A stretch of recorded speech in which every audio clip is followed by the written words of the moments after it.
उत्तर प्रदेश के संभल की जामा मस्जिद पर जब ये एलिगेशन लगाए गए कि उस मस्जिद के नीचे श्री हरिहर टेम्पल था एक वक्त पर और उस टेम्पल को तोड़कर उसके ऊपर मस्जिद बनाई गई, और जब जुडिशरी ने इस पीआईएल को एक्सेप्ट कर आर्कियोलॉजिकल सर्वे ऑफ इंडिया को उस मस्जिद में जांच करने के लिए भेजा, उसी वक्त उस जगह पर हिंदू मुस्लिम वायलेंस और क्लैशेस हमें देखने को मिले।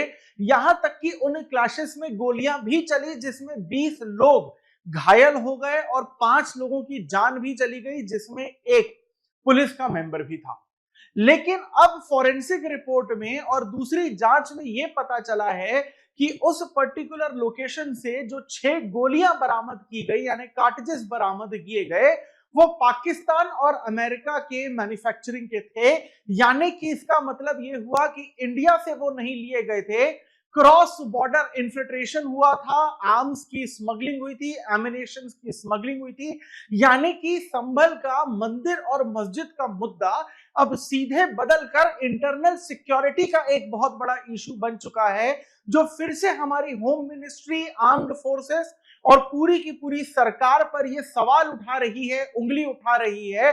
क्या इतनी ज्यादा टेक्नोलॉजी होने के बाद भी क्या हम अपनी बॉर्डर्स को पूरी तरीके से प्रोटेक्ट नहीं कर पाए हैं?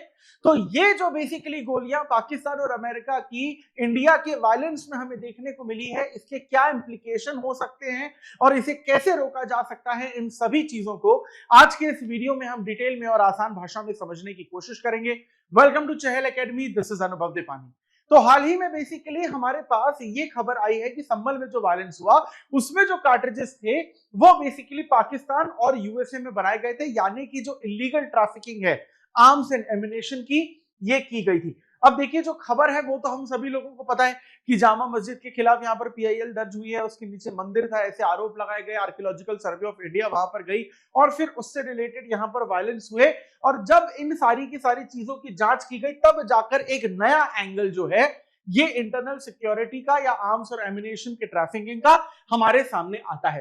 तो ये जो चीज अभी नई निकल कर आई है जिसमें पाकिस्तान और अमेरिका का कनेक्शन देखने को मिल रहा है, अगर इसमें इंप्लीकेशन की बात करें तो देखिए, सबसे बड़ी प्रॉब्लम यहां पर यह है कि ये नेशनल सिक्योरिटी का थ्रेट बना है। यानी कि अगर पाकिस्तान या किसी भी दूसरे देश के बॉर्डर से अगर इंडिया में इस तरीके की गोलियां आ सकती हैं, छोटे हथियार आ सकते हैं, तो दूसरी तरीके के भी इलीगल आर्म्स और एम्युनिशन आ ही रहे होंगे जो इस तरीके के वायलेंस में अगर यूज किए गए हैं। तो मिलिटेंट्स और आतंकवादी अलग अलग वायलेंस में भी इसका इस्तेमाल कर सकते हैं, या फिर ये भी कयास लगाए जा रहे हैं कि आर्म्स और एम्युनिशन का इस्तेमाल करना ही था, इसलिए जबरदस्ती संभल में जो वायलेंस है वो करवाया गया। अब इसका मतलब ये हुआ कि जो हमारा बॉर्डर कंट्रोल है, चाहे वो आर्म्ड फोर्सेस का हो, चाहे वो स्टेट पुलिस का हो, या फिर वो होम मिनिस्ट्री का हो, ये जो बॉर्डर सिक्योरिटी है ये पूरी तरीके से अभी भी तंदुरुस्त नहीं है। अगर सही तरीके से बॉर्डर सिक्योरिटी पर ध्यान दिया गया होता तो इसका मतलब इस तरीके के आर्म्स और एम्युनिशन इंडिया नहीं आते। और अगर छोटी या बड़ी मात्रा में आर्म्स और एम्युनिशन इंडिया आ रहे हैं, क्रॉस बॉर्डर वेपन ट्रैफिकिंग हो रही है, तो इसका मतलब है कि किसी भी अलग अलग तरीके के वायलेंस में, जो कम्युनल वायलेंस जिसे हम नाम देते हैं, उसमें किसी भी तरीके का आर्म्ड कन्फ्लिक्ट हो सकता है। लोग अलग अलग हथियारों से एक दूसरे पर हमला कर सकते हैं, ये एक बड़ी प्रॉब्लम हो सकती है। यानी कि सरकार का जो बेसिकली काम था बॉर्डर सिक्योरिटी करने का, गवर्नमेंट का जो गवर्नेंस था इंटरनल सिक्योरिटी को मैनेज करने का, उस मैनेजमेंट में सरकार पूरी तरीके से फेल रही है, और जो बेसिकली गवर्नेंस है यहां पर बिल्कुल भी सही नहीं रहा है। यानी कि जो कानून को लागू करना है वो सरकार इसमें पूरी तरीके से फेल हुई है। यानी कि जो लॉ इन्फोर्समेंट एफर्ट्स हैं उसमें काफी ज्यादा गिरावट हमें देखने को मिली है, ऐसा हम कह सकते हैं। अब जिन देशों से इंडिया में बॉर्डर इन्फिल्ट्रेशन हो रहा है, चाहे वो ह्यूमन ट्रैफिकिंग के नाम पर हो रहा हो, मनी लॉन्ड्रिंग के नाम पर हो रहा हो, या फिर आर्म्स और एमिनेशन के नाम पर, उन पर्टिकुलर देशों से इंटरनेशनल रिलेशन जो है हमारे वो भी बहुत ज्यादा खतरे में आएंगे। यानी उनसे डिप्लोमेटिक रिलेशन हमारे फिर से दोबारा बिगड़ सकते हैं, और अगर इस तरीके के आर्म्स और एमिनेशन उत्तर प्रदेश तक पहुंच सकते हैं तो सीधी सी बात है कि नॉर्थ ईस्टर्न इंडिया और कश्मीर और पंजाब तक तो पहुंचेंगे। यानी कि इसके भरोसे, इसके सहारे, इसके बदले कहीं ना कहीं जो टेररिज्म है वो भी इंडिया में फैल सकता है। यानी कि यहां पर सीधे सीधे ऑर्गेनाइज्ड क्राइम का जो लिंकेज है वो हमें टेररिज्म में देखने को मिल रहा है। यानी कि इसका मतलब यह हुआ कि अगर इस तरीके का इन्फिल्ट्रेशन आर्म्स का हो रहा है इंडिया में, यानी कि कुछ लोग ऐसे हैं जो इंडिया से बाहर बैठकर इंडिया के वायलेंस को कंट्रोल करने की कोशिश कर रहे हैं। अगर कोई ऐसी परिस्थिति है जहां पर वायलेंस तक बात न पहुंचे, कोई मुद्दा इतना बड़ा नहीं है कि वहां पर हिंसा हो, लेकिन फिर भी उन हथियारों का इस्तेमाल करना है और डिस्टर्बेंस जो है इंडिया के सोशल लेवल पर क्रिएट करनी है, तो जानबूझकर उस वायलेंस को बहुत बढ़ा चढ़ाकर यहां पर शो किया जा सकता है। प्लस यहां पर अलग अलग कम्युनिटी की सिक्योरिटी का भी मामला आ जाता है, क्योंकि यहां पर अगर हिंदू मुस्लिम आपस में हथियारों का इस्तेमाल करके हिंसा पैदा कर रहे हैं, तो दोनों कम्युनिटी की जो सिक्योरिटी है उस पर भी हमें खतरा देखने को मिलता है। या फिर यहां पर फिर से जो इंडियन यंग ब्रेन्स हैं उनको यहां पर ब्रेन वॉश किया जाएगा, या फिर बेसिकली उन्हें मिलिटेंट या इंसर्जेंसी की तरफ बढ़ाया जाएगा। At the end of the day अगर नुकसान देखें तो इंडिया का ही होगा। प्लस इस वजह से जो पॉलिटिकल और कम्युनल टेंशंस हैं, क्योंकि at the end of the day बात तो यहां पर हिंदू मुस्लिम की होगी, तो कम्युनल और पॉलिटिकल टेंशन फिर से बढ़ेगी। फिर से कुछ राजनीतिक पार्टियां, कुछ नेता वोट बैंक की अपनी राजनीति शुरू कर देंगे और कंटिन्यूअसली प्रॉब्लम बढ़ती जाएगी। अब हमें यह पता है कि अगर किसी भी एक रीजन में इस तरीके का वायलेंस हो जाता है, जहां हिंदू मुस्लिम के दंगे हो जाते हैं, हथियार चल जाते हैं, या फिर उनका कनेक्शन कहीं इंटरनेशनल बॉर्डर पर पहुंच जाता है, जैसे अभी पाकिस्तान और अमेरिका से पहुंच रहा है, तो डेवलपमेंट के काम तो वहां पर रुक जाते हैं, क्योंकि सरकार और प्रशासन का पूरा ख्याल सिक्योरिटी में चला जाता है। यानी कि जो इकोनॉमिक स्ट्रेन या इकोनॉमिक डिस्ट्रप्शन है वो बहुत ज्यादा यहां पर क्लियर हो जाएगा, क्योंकि सिक्योरिटी की जब बात आती है तो प्रायोरिटी में सिक्योरिटी को ही रखा जाता है, इकोनॉमिक डेवलपमेंट को यहां पर प्रायोरिटी पे नहीं रखा जाता। और जो सामाजिक स्तर पर नुकसान होता है, लोगों का जो एक दूसरे पर ट्रस्ट जो होता है वो कम होता है, यानी सोशल डिसरप्शन भी इंडिया का होता है इस तरीके की प्रॉब्लम्स में। अब अगर इस तरीके के वायलेंस हो रहे हैं तो यहां पर जान और माल दोनों का नुकसान होता है। यहां पर हमारा ह्यूमन कैपिटल तो लॉस हो ही रहा है, लेकिन जो सरकार की प्रॉपर्टी है उसको भी नुकसान पहुंचता है।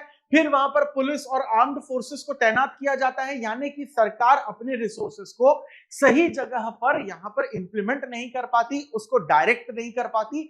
तो पहले तो नुकसान हुआ ही है, और नुकसान ना हो उसके लिए रिसोर्सेस को दूसरी दिशाओं में मोड़ना पड़ता है। यानी प्रॉब्लम्स यहां पर हर तरीके से आपको देखने को मिलती है। सरकारी प्रॉपर्टी का नुकसान होना भी यहां पर एक एक्चुअली में इंपॉर्टेंट पॉइंट है। तो अगर यहां पर हम लोग ये जो फॉरेंसिक इन्वेस्टिगेशन है इनकी हम लोग बात करते हैं, तो इसी बेसिकली इन्वेस्टिगेशन रिपोर्ट से ये चीज जो है, ये खबर जो है ये निकल कर आ रही है। अब सबसे पहला कंक्लूजन इसका ये निकलता है कि ऑर्गेनाइज क्राइम और टेररिज्म जो है एक दूसरे से जुड़ा हुआ है, जिस वजह से नेशनल सिक्योरिटी अगेन आपको यहां पर प्रॉब्लम देखने को मिलती है। और आर्म्स और एमिनेशन का जो इलीगल ट्रैफिकिंग है वो कंटिन्यूसली इंडिया में अभी भी चला आ रहा है, ये हमको देखने को मिल रहा है। यानी कि काउंटर टेररिज्म इंटेलिजेंस का यहां पर बहुत ज्यादा बड़ा रोल है। यानी कि रॉ हो गया या आईबी हो गया, चाहे वो स्टेट पुलिस की इंफॉर्मेशन हो, यहां पर उसे मजबूत करना जरूरी है अगर इस तरीके की चीजों को रोकना है। दूसरी चीज, अगर हम लोग ये इन्फिल्ट्रेशन रोकना चाहते हैं तो बॉर्डर लेवल पे जो हम सिक्योरिटी कर रहे हैं वो सिक्योरिटी को हमें बढ़ाना पड़ेगा। ड्रोन टेक्नोलॉजी हो गई या फिर हाईटेक एडवांस टेक्नोलॉजी हो गई, इन सबको बेसिकली हमें और ज्यादा बढ़ाना पड़ेगा। नए नए तरीके के जो टूल्स है उसको हमें यहाँ पर इंप्लीमेंट करना पड़ेगा। इसके अलावा अगर भारत सरकार ये सोचती है कि अकेले ही वो सारी प्रॉब्लम को सॉल्व कर देगी तो ये पूरी तरीके से गलत है।